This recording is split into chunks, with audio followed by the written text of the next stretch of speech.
ফুচকা খাবেন? আজ আমার ছুটি, চাইলে আপনাকে দিনটা দিতে পারি। ফাইজানের দিকে নির্নিমেষ নয়নে চেয়ে রইল হুমায়রা। ক্ষুদ্র মস্তিষ্কে তার এই রূপটা ঠিক বোধগম্য হলো না। অবশ্য ফাইজানকে সে কখনোই বুঝে ওঠে না। প্রতিবার একটি সূত্র মেপে আগাতে যায়, কিছু দূর গিয়েই অনুভব হয় এই পথে আগাবার জো নেই, সামনে প্রাচীর টানা। আবার হতাশ হয়ে অন্য পথ ধরে হুমায়রা। তাই এই সিদ্ধান্ত নিয়েছে, এই ঘোলাটে মানুষটিকে সে বুঝতেই চাইবে না। কিন্তু আজকে কাঠিন্যের খোলস টেনে ছিঁড়ে এমন হাস্যোজ্জ্বল রূপটিকে একেবারে মেনে নিতে পারছে না ক্ষুদ্র মস্তিষ্ক।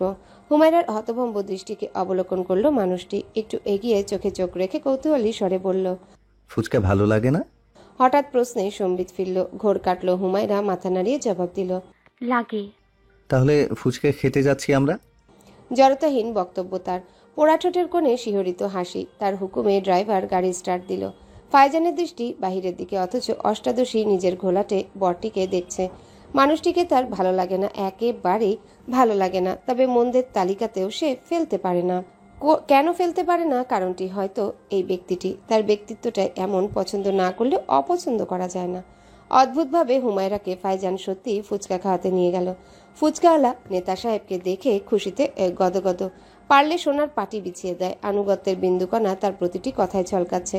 হুমায়রা বুঝল দোকানিকে এই ফুচকা দোকানটি কোনো এক অনুদানের সাপেক্ষে করে দেওয়া হয়েছে এবং এতে ফাইজানের হাত অনেক বেশি।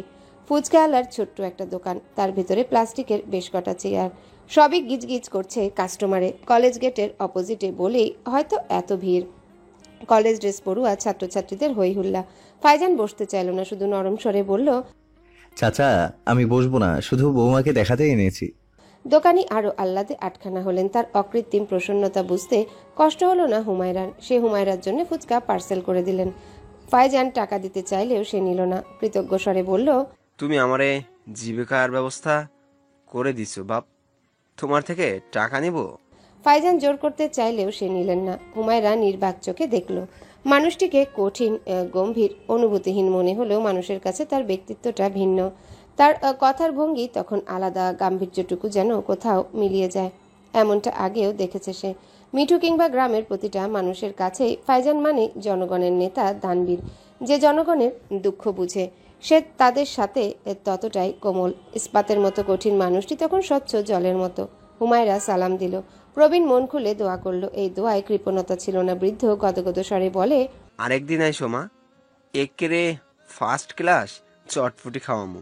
হুমায়রা মৃদু হাসলো, তারপর গাড়িতে উঠল। ফুচকার প্যাকেটগুলো খোলা হলো না। ভাবলো বাড়ি গিয়ে শাশুড়ির সাথে খাবে।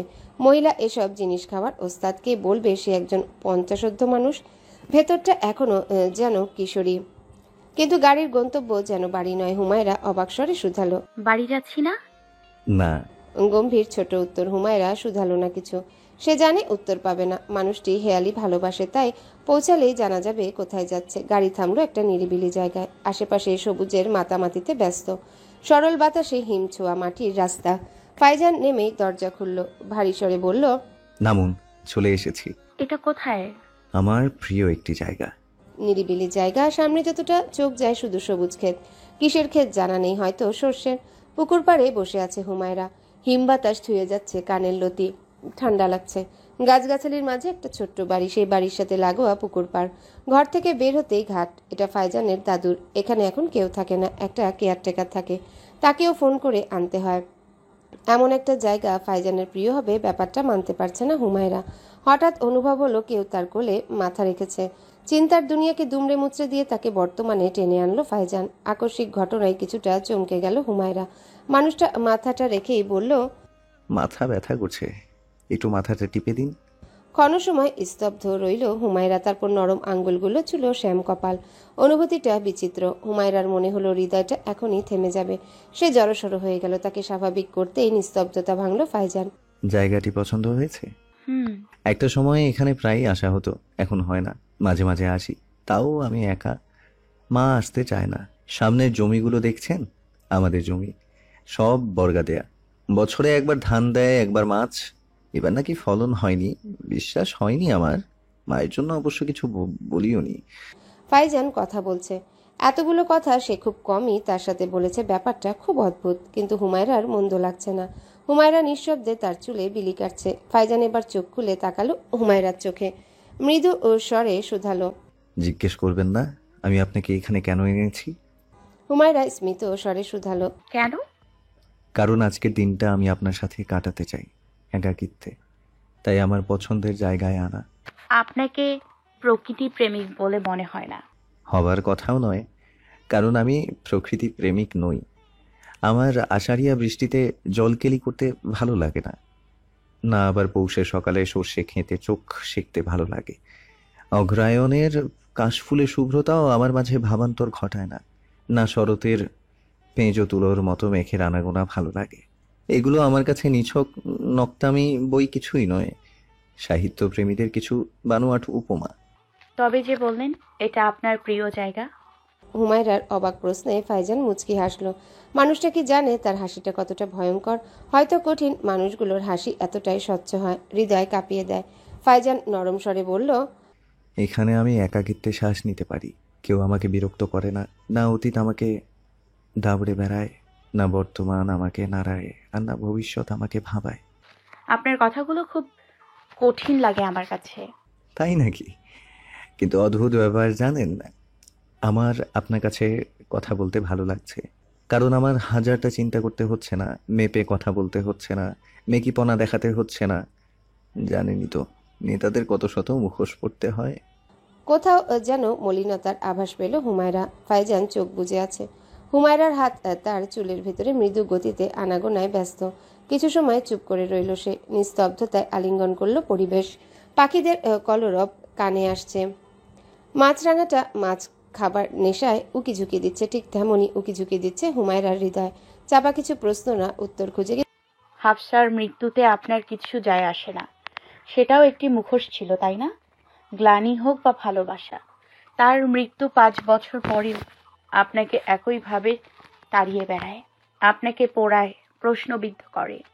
তবুও সবার কাছে আপনি অনুভূতিহীন স্বার্থপর মানুষ। কেন এই অভিনয়? কিন্তু প্রশ্নটা করার বোধহয় এখন সঠিক সময় নয়। ফাইজান চোখ বুজে রয়েছে। খানিকক্ষণ বাদে সে ঘুরে জড়িয়ে ধরল নরম ছোট্ট কোমরখানি। মিশে রইল নিবিড়ভাবে। পোড়া ঠোঁটের কোণে অকৃত্রিম মৃদু হাসি মনে মনে আওড়ালো। আপনি শুধু আমার ঘুমের মাধ্যমেই নন, ভালো থাকারও ওষুধ। চাকরিটা অবশেষে পেয়ে গেল ইলহা। হাসপাতালটি বাড়ি থেকে 2 ঘন্টা দূরে। জুনিয়র মেডিকেল অফিসার হিসেবে চাকরিটা পেয়েছে সে। তার কাজ এমার্জেন্সিতে 8 ঘন্টার ডিউটি। ঘর থেকে বের হতে হয় কাক ভোরে। আসার সময় লোকাল বাসে করে আসে, তবুও ভালো লাগছে, কারণ আবারও নিজের ভালোবাসার স্থানগুলো খুঁজে পাচ্ছে সে। রাশাদ তাকে নিজে দিয়ে আসে, তাকে হাসপাতালে নামিয়ে 2 ঘন্টা জার্নি করে এসে দোকান খুলে। দেরিতে দোকান খোলায় দুপুরেও বাড়ি আসে না, আসে একেবারে ইলহাকে নিয়ে।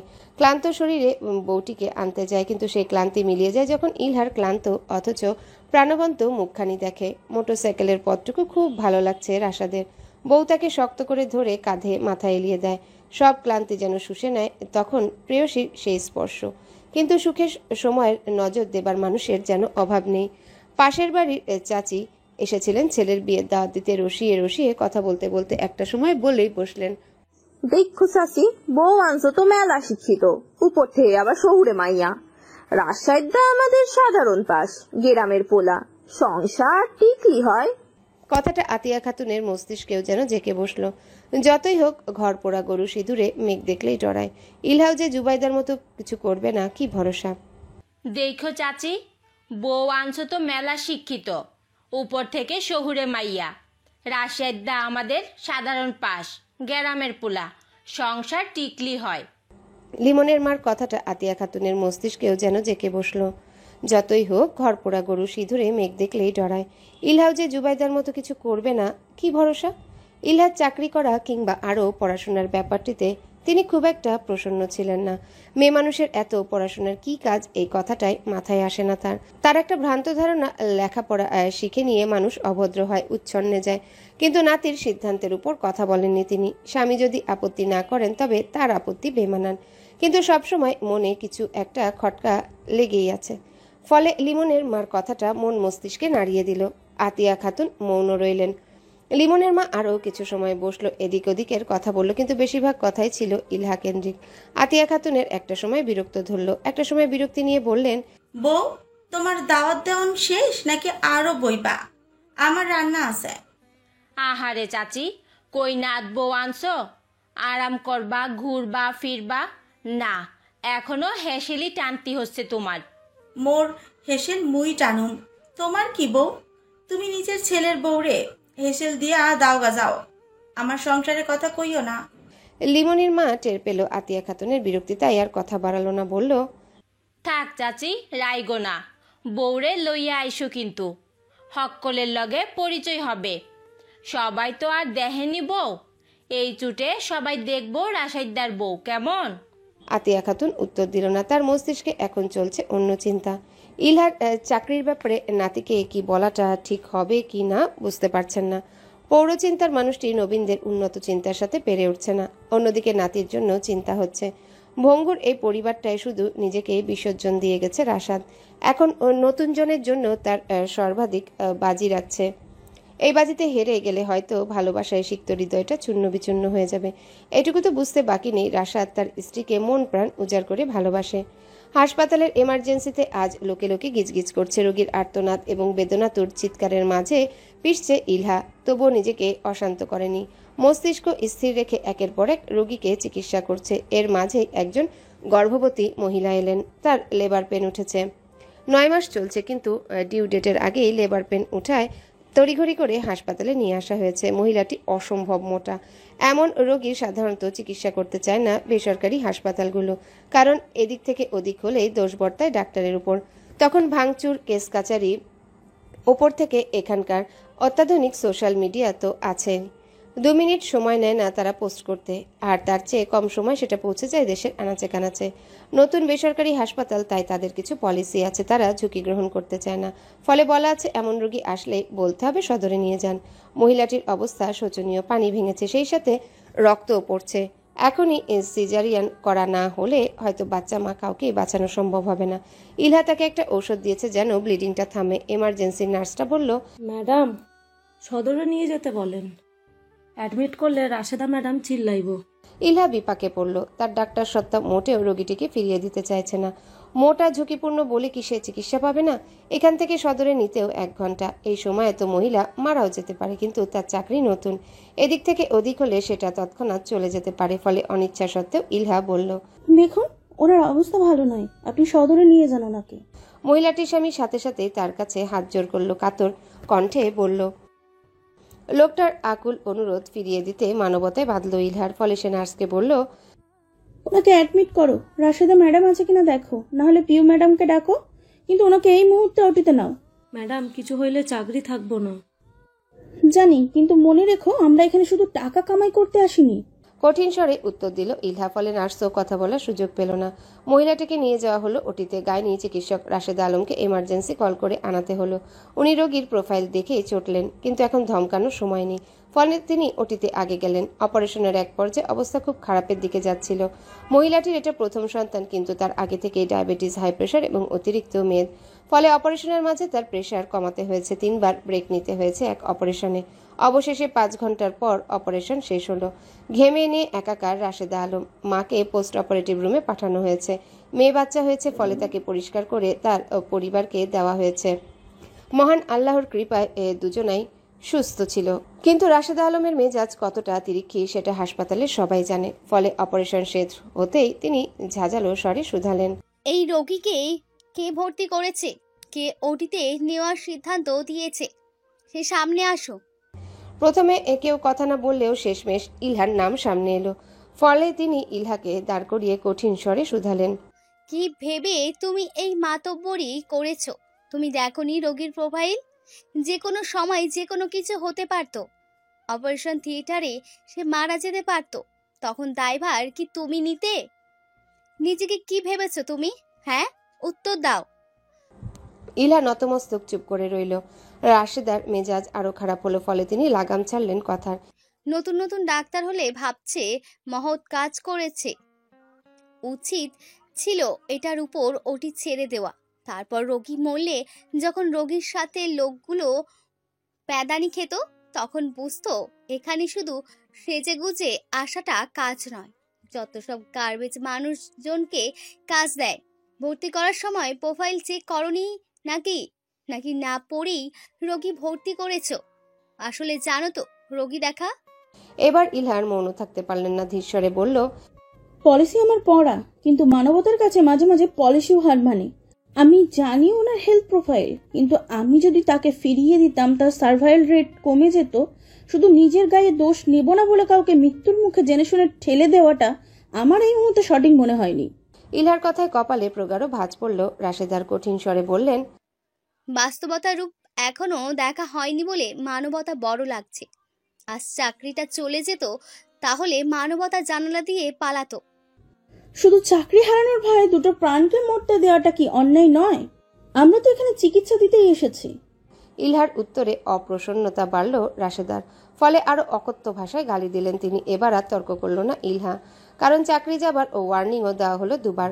যতই হোক এই চাকরিটা সে হারাতে চায় না, কারণ রোগীদের মাঝে ক্লান্ত হতেই আনন্দ খুঁজে পায় সে। উপরন্তু এই সাদা কোটটি এখন শুধু তার একার স্বপ্ন নয়, আরেকটা মানুষও তার পেছনে ঘাম ঝরাচ্ছে প্রতিনিয়ত। এই খরসান ঠান্ডার মাঝেও সে 2 ঘন্টা বাইক চালিয়ে তাকে নিতে আসে। সেই মানুষটি সবচেয়ে বেশি কষ্ট পাবে এই চাকরিটা হারালে। ফলে মাথা নিচু করে রাশেদা আলমের ধমক সইল। সে প্রস্তুত ছিল তার আগাম দিনগুলো ভালো যাবে না মোটেই। কোচিং শেষ হতে আজ একটু দেরি হলো। হুমায়রা একা একা অপেক্ষা করছে গাড়ির জন্য। এই কদিনে তার কোনো বন্ধু হয়নি, কারণ নিতান্ত গ্রামের মেয়ে বিধায় শহরের চালচলনে সে মানিয়ে উঠতে পারছে না। তার কথাবার্তা ততটা স্মার্ট নয়, গ্রাম্য টান থেকেই যায়। ফলে তার সাথে মেয়েরা কথা বললেই শুধু হাসে। ব্যাপারটা বুঝতে সময় লাগলো না হুমায়রার, তাই সেও যেচে কারোর সাথে কথা বলে না। পড়তে এসেছে, এইটুকুই তার উদ্দেশ্য। আজ গাড়ি একটু বেশি দেরি করেছে, হাত জমে আসছে ঠান্ডায়। হুমায়রা এখানকার পথঘাট চিনেও না, ফলে একা একা যেতেও পারছে না। এমন সময় একটা ছেলে তার পাশে দাঁড়ালো। বিনা ভনিতায় একটা বই এগিয়ে বলল, স্যার তোমাকে বইটা দিতে বলেছে, এখানে সব দাগানো আছে। ছেলেটার কথায় চমকে উঠল হুমায়রা। বিস্মিত হতবাক নয়নে চাইল সে। ছেলেটা তার কোচিংয়ে পড়ে, খুব ভালো ছাত্রদের একজন। স্যার প্রায়ই তার প্রশংসা করে। ছেলেটার নাম মৃণাল। হুমায়রা স্মিত স্বরে বলল, ধন্যবাদ। It's okay. বাসায় যে 78 নম্বর পৃষ্ঠাটা খোলো, ওখানে একটি কঠিন প্রশ্ন আছে। প্রশ্নটির উত্তর আমার চাই। মৃণালের কথা শুনে তাজ্জব হলো হুমায়রা। কপালে ভাঁজ পড়ল। স্বচ্ছ ও গোল গোল নেত্র সামনে দাঁড়িয়ে থাকা শ্যাম যুবকের দিকে তাকিয়ে আছে, চোখে অসীম বিস্ময়, কৌতূহল। মৃণাল ক্লাসের ভালো ছাত্রদের একজন, কলেজেও তার বেশ সুনাম আছে। সে নাকি পড়াশোনা ছাড়া কিছুই বোঝে না। খুব একটা বন্ধু বান্ধবের সাথে আড্ডাবাজিতেও তাকে দেখা যায় না, কারণ তার সময় থাকে না। সেই ছেলে যদি এই প্রশ্নের উত্তর না জানে, তবে হুমায়রা কি করে জানবে? এই কথাটাই প্রথম হানা দিল মস্তিষ্কে। হুমায়রা বিব্রত হলো কিঞ্চিত। মৃণাল এখনো শানিত নয়নে তার দিকে তাকিয়ে আছে। বইটা হাতে নিতে নিতে স্মিত বলল, আমি তো খুব ভালো ছাত্রী নই, মনে হয় না অত কঠিন প্রশ্নের উত্তর আমি পারবো। আপনি বরং অন্য কাউকে জিজ্ঞাসা করুন। মৃণাল ভ্রু কুচকালো, কিছুটা ঝাঁঝিয়ে বলল, প্রশ্নটা তুমি পড়েছো, তাহলে বলছো কি করে তুমি পারবে না? আর আমাকে আপনি বলছো কেন? আমি কি তোমার বড়? মৃণালের প্রশ্নের উত্তর নেই হুমায়রার কাছে। সে দৃষ্টি নামিয়ে নিল। বেশ বিব্রত বোধ হচ্ছে। দাঁতের ধারে ক্ষতবিক্ষত হচ্ছে নিচের ঠোঁট। ওড়নার ত্রিকোণ দলিত হচ্ছে হাতের মাঝে। মৃণাল এবার কিঞ্চিত নরম গলায় বলল, প্রশ্নটা খুব কঠিন, উত্তরটা আমার খুবই দরকার। এই প্রথম আমি কারো কাছে এই প্রশ্নের উত্তর চেয়েছি। তোমার যদি চট করে উত্তর দিতে ইচ্ছে না হয়, সময় নিও, আমি অপেক্ষা করব। তবে একটা উত্তর দিও, ভুল হোক বা সঠিক, উত্তরটা দিও। মৃণালের কথায় যেন আকুলতা ছিল। এই উত্তরটা না পেলে যেন খুব বড় একটা ক্ষতি হয়ে যাবে। হুমায়রা তাই অপেক্ষা করলো না, মৃদু স্বরে বলল, চেষ্টা করব। বলেই গাড়িতে উঠে বসলো। গাড়ি নিজ গন্তব্যের জন্য রওনা দিল। মৃণালের অবিক্ষিপ্ত দৃষ্টি এখনো দেখে যাচ্ছে কালো গাড়িটিকে। ঠোঁটের কোণে মৃদু দুর্বোধ্য হাসি। খরধার শীতে জমে গেছে রাত, অনুভূতি যেন শূন্য। পুরনো শীতের কাপড়গুলো এখন আর শীত মানছে না। মোটরসাইকেলটা হাসপাতালের সামনে পার্ক করে চায়ের টঙে দাঁড়ালো রাশাদ। গলা বসে গেছে, তাই আদা চা দিতে বলল টঙের ছেলেটাকে। ইলহার ডিউটি শেষ হতে 10 মিনিট বাকি। এই ফাঁকে চা খাওয়াও হয়ে যাবে। দুহাত ঘষছে সে। দৃষ্টি কুয়াশায় আবৃত রাস্তায় হঠাৎ কানে এলো, ইস, ম্যাডামের মুখটা দেখার মতো ছিল। কেমনে গালিগুলো সহ্য করলো। দোস্ত উনারি মাতব্বরি করছে, গালিও খাইছে। রাশেদা ম্যাডাম ধোঁয়া শুরু করলে যে 14 গোষ্ঠী উদ্ধার করে দেয়, জানিস না? তা ঠিক, তবুও আমার ইলহা ম্যাডামের জন্য খারাপ লাগতেছিল। ম্যাডাম আসলে নরম প্রকৃতির। ইলহার নামটা শুনতে রাশাদের দৃষ্টি সেদিকে গেল। তার পাশেই হাসপাতালের 2জন ওয়ার্ড বয় দাঁড়িয়ে চা খাচ্ছে। পরনে ইউনিফর্ম থাকায় রাশাদের চিনতে কষ্ট হলো না। তারা কি তার বউকে নিয়ে কথা বলছে? ইলহা কি কোনো কারণে আজ অপদস্থ হয়েছে? ইতিমধ্যেই তার চা চলে এসেছে। সে চায়ে চুমুক দিল চিন্তিত চিত্তে। ওয়ার্ড বয়গুলো ইলহাকে নিয়ে কথা বলছিল। ক্ষণ সময় বাদে ইলহার ফোন আসলো। চায়ের টাকা মিটিয়ে রাশাদ প্রস্থান করলো। ইলহার সাথে দেখা হলো হাসপাতাল গেটে। ক্লান্ত মুখখানা দেখে মৃদু হাসলো রাশাদ। তার ব্যাগটা কাঁধ থেকে নিল সে, কোমল স্বরে শুধালো, কেমন গেল দিন? এই তো। ইলহার ম্লান উত্তর। রাশাদের শুধাতে ইচ্ছে হলো, কিন্তু কিছু একটা ভেবে আর শুধালো না। এর মাঝে একটা লোক ছুটে এলো ইলহার কাছে। লোকটা দুপুরে সেই রোগীর স্বামী। লোকটার মুখ বিবরে প্রসন্নতার ছোঁয়া। ইলহাকে দেখে একটা মিষ্টির প্যাকেট এগিয়ে দিল সে। কৃতজ্ঞ স্বরে বলল, ডাক্তার আফা, এটা ধরেন, আমার মায়া হইছে। ইলহা লোকটির মুখের দিকে কিছুক্ষণ চেয়ে রইল, তারপর ইতস্তত স্বরে বলল, এটার প্রয়োজন ছিল না। কি কন, আজকে আপনি না থাকলে আমার বউ কি বাচ্চা হইতো? শুধু মা বলতে জানে। আপনার জন্য এই প্যাকেটটা নিয়ত করে কিনছি, আর এইটা আপনারা নিতেই হইব। এটা আমার দায়িত্ব ছিল, আর বাঁচানোর মালিক উপরওয়ালা। আমি হয়তো নিছক ছিলাম। তবুও লোকটি মানল না। খুব জোর করে মিষ্টির প্যাকেটটা ধরিয়ে দিল ইলহার হাতে। ইলহা বাধ্য হয়ে নিল। লোকটা গদগদ স্বরে শুধালো, আপনার নাম কি আফা? আমার মায়ের নাম আমি আপনার নামে রাখবো। ইলহার বিস্ময় আকাশ ছুলো। অবাক কণ্ঠে শুধালো, কেন? আমার নামে কেন? আমি জানি মাবুদ বাঁচাইব বইলেই আপনারে ওসিলা বানাইছে, তবু আমার এই বিপদে আপনি যে উপকার করছেন তা আমি জীবনে ভুললাম না। তাই আমার মায়ের নামও আপনার নামে রাখবো, আর সারা জীবন আপনার লাইগা দোয়া করবো যেন আল্লাহ আপনার ভালো রাখে। লোকটার শেষ কথাটায় সারাদিনের জীর্ণতা কোথায় যেন কেটে গেল। অন্তর থেকে কেউ যেন বলল, তুই ভুল করিসনি। না তাকিয়েও পাশের মানুষটির গর্বিত দৃষ্টিও অনুভব করলো সে। ইলহা তার নাম বলল। লোকটি আরও একবার ধন্যবাদ দিয়ে চলে গেল। রাশাদ এবার ইলহার নরম হাতটি নিজ হাতে পুরল। মৃদুস্বরে বলল, ডাক্তার ম্যাডাম, এবার যাওয়া যাক। ইলহা উত্তরস্বরূপ তার বাহু আঁকড়ে ধরল। ঠোঁটের কোণে স্বচ্ছ হাসিটাকে প্রশস্ত করে বলল, হ্যালো বন্ধুরা, পরবর্তী পার্ট খুব তাড়াতাড়ি আসবে, তো সবাই অপেক্ষায় থাকো। আর চ্যানেলটি যারা এখনো সাবস্ক্রাইব করনি তারা পরবর্তী পার্ট দেখার জন্য চ্যানেলটি সাবস্ক্রাইব করে রেখো। ধন্যবাদ সবাইকে, আমাদের সাথেই থেকো।